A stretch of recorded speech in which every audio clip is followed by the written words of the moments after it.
आदिल आपसे भी वही सवाल, यू टर्न क्यों लिया भाई आपने? पहले आप कहते थे कांग्रेस पार्टी हमारी नेता नहीं है, अब अचानक आपने कांग्रेस को नेता भी मान लिया और खड़गे जी को आपने पीएम का चेहरा भी बता दिया। देखिए मानक भाई, इंडिया अलायंस के अंदर जितने भी दल हैं, सबकी अपनी अलग अलग विचारधारा है। सब अलग अलग राज्यों से आए हैं, अलग अलग लोगों का संगठन है। लेकिन हमने जैसे पहले कहा कि इस देश के संविधान को बचाने के लिए, इस देश के लोकतंत्र को बचाने के लिए, इस देश के संवैधानिक एजेंसियों को बचाने के लिए हम सारे लोग एक प्लेटफॉर्म पर एक साथ आए हैं। अभी भारतीय जनता पार्टी के प्रवक्ता ने दो बात बड़ी मजबूती के साथ कही। एक इन्होंने कहा क्षेत्रीय पार्टी, और दूसरा इन्होंने कोई विश्वसनीयता की बात की। मैं सिर्फ एक सवाल पूछना चाहता हूं कि इस देश के अंदर देश के आदरणीय प्रधानमंत्री नरेंद्र मोदी जी ने एक नारा दिया था, बहुत हुई महंगाई की बार, अब की बार मोदी सरकार। आदिल 1 सेकंड, आप मुद्दे उठा लीजिएगा, लेकिन मेरे सवाल का जवाब पहले दे दीजिए, उसके बाद, ताकि हम आगे बढ़ जाएं। अभी रिदम बना हुआ है। सवाल मेरा वही है, आपने यू टर्न क्यों लिया? पहले आप कांग्रेस को नेता नहीं मानते थे अपना गठबंधन में, अब मान भी लिया और कांग्रेस के अध्यक्ष को आपने पीएम का चेहरा भी बता दिया।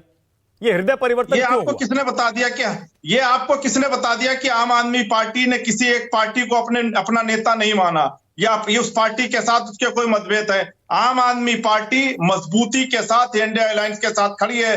ममता जी ने एक नाम का प्रस्ताव दिया, और वो नाम कांग्रेस पार्टी के राष्ट्रीय अध्यक्ष का नाम है।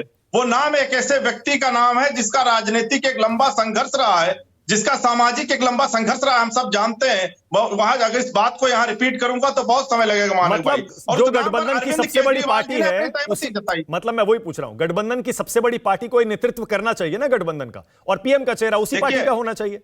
देखिए, किसी को भी नेतृत्व करना चाहिए इस देश के विकास के लिए, इस देश की रोजगार के लिए, इस देश की महंगाई को खत्म करने के लिए, इस देश की युवाओं के लिए, इस देश के छात्रों के लिए, किसानों के लिए, महिलाओं के लिए, जो भी पार्टी जीत नहीं। जब आपकी पार्टी ने स्टैंड ले ही लिया कि मल्लिकार्जुन खड़गे को पीएम का चेहरा होना चाहिए, तो उसके पीछे की वजह भी तो आपको बतानी पड़ेगी ना।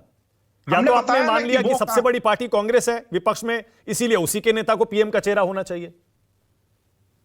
देखिए मानक जी, हम तो साफ तौर पर कह रहे हैं कि एक प्रस्ताव ममता जी ने दिया, और वो कांग्रेस के राष्ट्रीय अध्यक्ष के नाम का, खड़गे जी के नाम का प्रस्ताव था। खड़गे जी का एक लंबा राजनीतिक इतिहास रहा है, और हम लोग जानते हैं कि अगर एक नाम प्रस्तावित हुआ तो अरविंद केजरीवाल जी ने उस नाम को अपनी सहमति जता दी। पर अगर इंडिया अलायंस चाहता है कि बगैर नाम का चुनाव लड़ा जाए, बगैर नाम का चुनाव लड़ा जाएगा, मतलब आपने कांग्रेस पार्टी का नेतृत्व नहीं माना, आपने खड़गे जी का नेतृत्व माना है, यही कह रहे हैं आप? अरे हम हर एक पार्टी का नेतृत्व मान रहे हैं। हम जितने लोग इंडिया अलायंस के अंदर हैं मानक भाई, सबके नेतृत्व को, नेताओं को नेतृत्व मान रहे हैं। चलिए, अगर आपका प्रस्ताव, आपका और ममता बनर्जी का प्रस्ताव इंडिया गठबंधन ने मान लिया और खड़गे जी को बना दिया पीएम उम्मीदवार, तो खड़गे वर्सेस मोदी लड़ाई कैसी होगी? क्या होगा 24 के चुनाव में फिर? देखिए, 24 के चुनाव में मुद्दों पर चुनाव होने जा रहा है। 24 का चुनाव इस देश की बढ़ती महंगाई को कैसे कम किया जाए उस पर होगा। इस देश के अंदर जो बेरोजगारी है उसको कैसे कम हो उस पर होगा। इस देश के महिलाओं के साथ तो फिर आप पीएम का चेहरा क्यों सामने रख रहे हैं?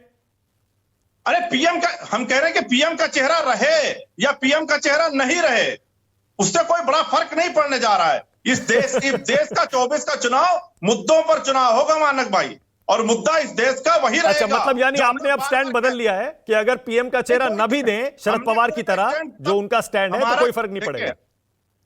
देखिए, आम आदमी पार्टी का तब भी कोई ये स्टैंड नहीं था कि नहीं इनको बनाया ही जाए, और ना आज ये स्टैंड है कि नहीं जी प्रधानमंत्री का चेहरा घोषित ना ही किया जाए। हम तो इंडिया अलायंस के साथ हैं, जो 28 दल बैठकर तय करेंगे। आम आदमी पार्टी उनके साथ खड़ी है। बड़ी सिंपल सी बात है। ओके।